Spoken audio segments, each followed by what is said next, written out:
11th and 12th centuries, with the king's Ile-de-France patrimony and lesser dukes and counts' dominions usually going to the eldest son. The question of what to do with conquered lands did not usually apply, as the political order was relatively stable. The only repeated division within one family was of the counties of Blois and Champagne, which were not geographically contiguous anyway. Normally, the younger sons could expect at best a minor sub-state that could not militarily rival their elders' lands, as with the lands given to younger sons of the kings of France or counts of Anjou. The largest block of lands, with the senior title, went to the oldest son, unless he was incapable or a cleric, as for example with future King Stephen's oldest brother in Blois, William, who, according to historian William of Newburgh, was set aside by his mother due to deficiency in intelligence. More often a younger son had to fend for himself and find an heiress, as future King Stephen, third or fourth son of Count Stephen of Blois, did with the county of Bologna's heiress Matilda. He then received the county of Mortain in Normandy from his mother's brother Henry I of England and Normandy. Normandy had never been divided on the occasions when a duke had two sons, for example William I's father and uncle in 1026, when the new Duke Robert set up his younger brother Henry, the future king, in the Cotentin, there as a powerful vassal circa 1090. This was probably forced by Henry rather than voluntary generosity.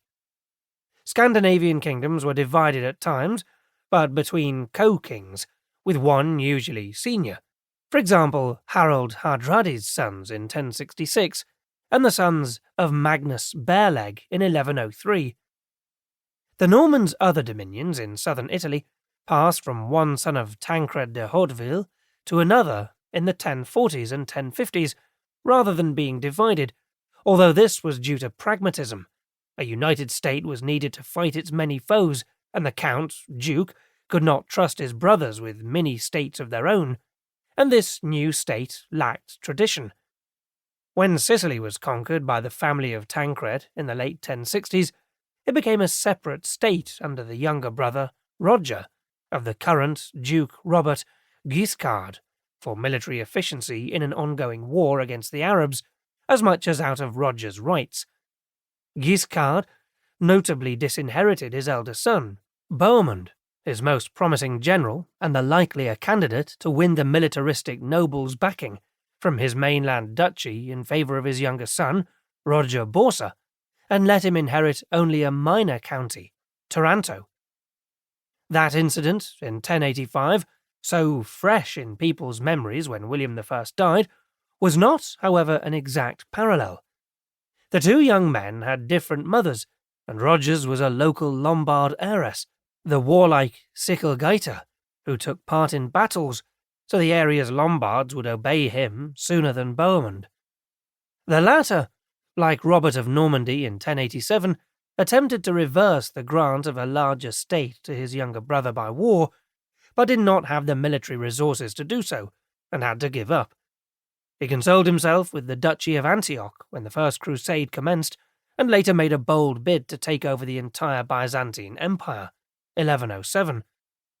Bohemond and Robert of Normandy, indeed, served as colleagues on the Crusade, where Robert showed that he did not lack military competence or bravery. Normandy's neighbouring North French states in Flanders, Maine, Anjou, and Brittany, the latter Celtic by genetic origin and culture, not French, usually descended as one polity, from father to son, or from brother to brother, but were occasionally seized by a disgruntled relative in revolts. In the Scandinavian world, from which the Normans' ancestors had come to France in the 900s, a divided inheritance was only common in the Jarldom of Orkney, held by the distant cousins of the Dukes of Normandy. The founding Duke Rollo Hrolf the Walker, allegedly too fat to ride a horse, had been son of Jarl Rognvald of Moray in Norway. But there the sons of a deceased Jarl usually shared the small state out equally, rather than having one as the dominant ruler, though the eldest was usually senior. Natural death, or more usually fratricide, duly elevated one contender to sole.